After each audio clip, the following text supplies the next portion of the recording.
Hi, this is Joe Banye for FastPitchPower.com, and in today's video blog I'm going to demonstrate and explain how the assessments that I use in my strength and conditioning program and specific exercise prescription can enhance windmill softball pitchers' drive-through mechanics and some of the most stubborn technical deficiencies that a softball pitcher might have. I'm going to kindly disagree with Phil and Carly, every parent and athlete that's come to me and said they're having trouble with this one skill. During the drive-through phase of the windmill delivery, so for fitness professionals or strength and conditioning professionals, we're talking about the push away from the rubber, right? The extension of the drive leg from through the hip, knee, ankle, and foot. Okay. The drive-through.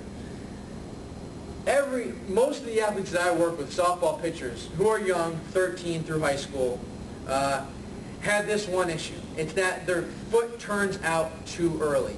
And that's the point of no return. You cannot redirect that foot back at any point during the delivery to get your body properly aligned.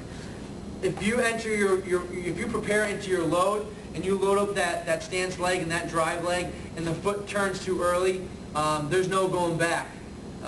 You're already in a bad position, and then what's going to happen is that foot turns into an anchor.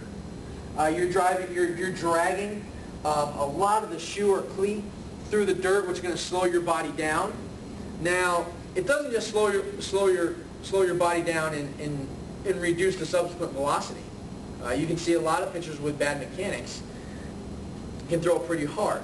Okay? But it's still a technical or mechanical inefficiency. What happens is that if my lower body is creating an anchor, or I guess, is slowing me down, your upper body is going to try to compensate and say, wait a minute, I want to be moving as hard as I can towards home plate. So it's going to speed up and do things and rotate and compensate for the back leg, which is holding the athlete back.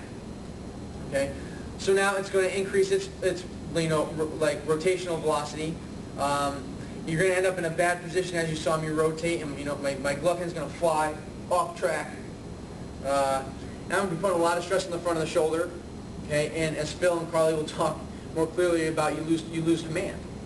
So we may not reduce our velocity, but we're certainly going to hurt ourselves in the long run. Okay, either way, it's bad news for a pitcher. We have to get complete exhaustive extension off this back leg to set ourselves up for efficient and explosive results. So, why does this happen? Why does that toe turn out? Why is it so difficult, to change in a pitching lesson? Why can't your athlete just maintain that position as they explode away from the rubber? Okay? Well, I'm going to show you how what I do in the training room, right, shows me exactly what might be contributing to that mechanical flaw. Before any athlete trains with me, we go through a screen of movements, 3 of which test the athlete's fundamental exercise-like capacity to move on 2 legs, okay, in a squat position, okay, in a squat stance, which it's going to be replicative, or really the foundation of an athletic position, fielding positions, defensive positions, squatting if you're a catcher, just lowering your center of gravity on 2 feet in a symmetrical stance. The next stance is going to be an asymmetrical stance or a lunge position. Okay, that's the second way we can interact with the ground.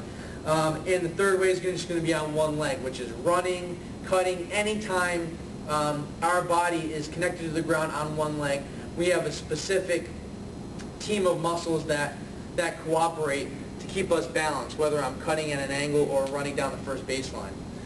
So I'm going to assess all those different capacities. I can tell you right now that the one thing I see, and every strength and conditioning professional will tell you this, that's the most common dysfunction with young female athletes, is the tendency for the athlete to lose stability at their knees and collapse in, whether it's in a squat stance, okay, a lunge position, or single leg stance.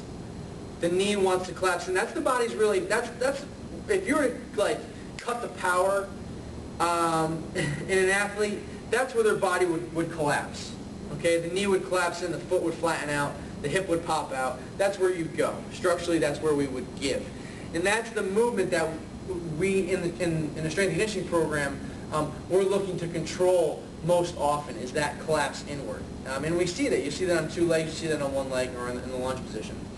Now, how does that relate to the toe turning out, or the foot turning out for a softball pitcher? At this point, I want you to change your perspective and stop looking at the foot turning out. Okay? Look what's happening above the foot, okay? At the knee, the hip, and the torso. Because what we see in our pre-training assessment, if I'm on one leg or in a lunge position and my knee's collapsing in, okay, pointing this way as my foot is still pointing straight ahead, okay, that's really the same relative to position as the toe turning out. Now my knee's pointing at you and my toe's going this way. Okay? So what you see as the toe turning out, we see as the knee or the body collapsing in over that stance foot. Okay, but you're still probably thinking, well, it's not the same thing, they're moving the foot. Well, in our training assessment, we're not allowing the foot to go anywhere. Right? We're sticking it in the ground. So the body has rein to move however it would like, or compensate however it naturally would. So if the foot can't move, the body's going to go inward. Well, in pitching, the body can move, but the body can only move in one direction, and that's square to home plate. So if we're restricting the degrees of freedom of the body, and we can only let it move in one way, the foot has to move, the foot has to compensate, the lower leg has to compensate. So if I have to keep my body square, if I have to keep the foot square, my body's going to turn in, okay, in this position. If I have to keep the body square, my foot has to open up. So what looks to you as the foot turning out is to me is the body rotating in.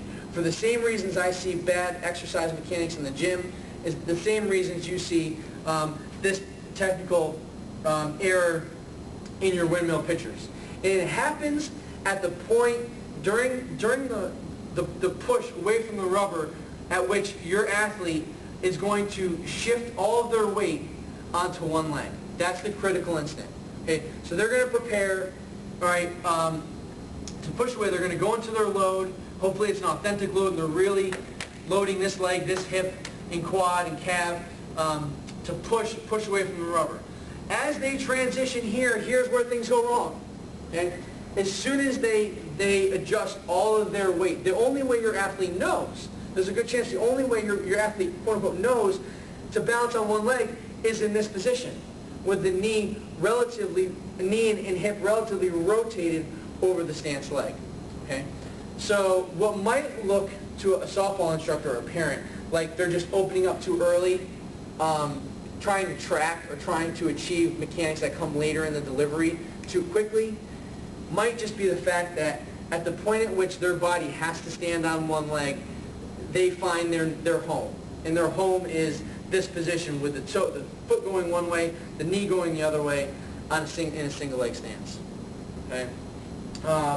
Now, to me, that's very interesting. To me, that's very clear. If you still have questions about it, please post comments underneath this video. What I'm going to do in the following post is go through joint by joint what might be contributing specifically to this. Okay, because it might be an issue at the ankle, it might be an issue at the hips, it might be an issue in the core, it might be a combination of each, and hopefully I can give you some strategies, some practical strategies, even if you're not a strength and conditioning professional, to assess your daughter, to assess your athlete, to some exercises that you can use before your pitching lesson to reinforce the specific strength or flexibility needed to improve this stance leg dysfunctional capacity.